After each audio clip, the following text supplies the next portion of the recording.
Is on now. That mountain there is Mount Kabir, Yep. which is not mentioned in the Bible by name, but right on the front where we're going to go just now, you'll see there's little steeple there also and a few trees.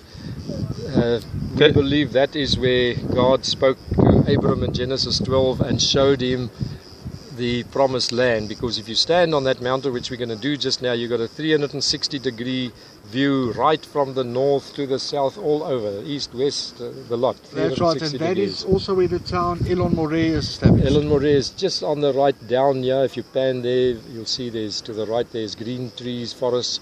To the left of the forest is Elon Moreh. Oh, I gotcha. That's a historic place. That was Elon Moreh right there. And behind that mountain, we're going to go on top of that mountain just now. Behind it is the valley of Tirzah, mentioned in the Bible, and that is the valley that comes right from the Jordan River, where 1 million people coming from Egypt walk into the land, coming through these two mountains here, Mount Ebal on the left, and that Mount Kabir on the right. But we're panning here from what the tradition tells you is Mount of Blessings, Har Bracha.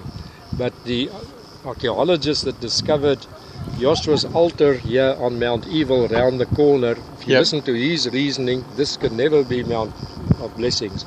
That is a Mount of Blessings. The one where Elon Moreh is, or just above? Yes, that mountain where... and that is where Abraham received the blessing. You know, the Christians have songs, the blessings of Abraham. Just look it up on YouTube and you find phenomenal songs, the blessings of Abraham, and they all claim the blessing. They're referring to the blessing that Abraham received there, and God showed him the promised land to multitudes, uncountable numbers of his people. And the question today is for the 10 tribes, who are those uncountable numbers, like the sand of the sea? It says like the dust of the earth. Can you imagine counting the dust of the earth? God said your generations will be like the dust of the earth. There's a few of the lost tribes out there.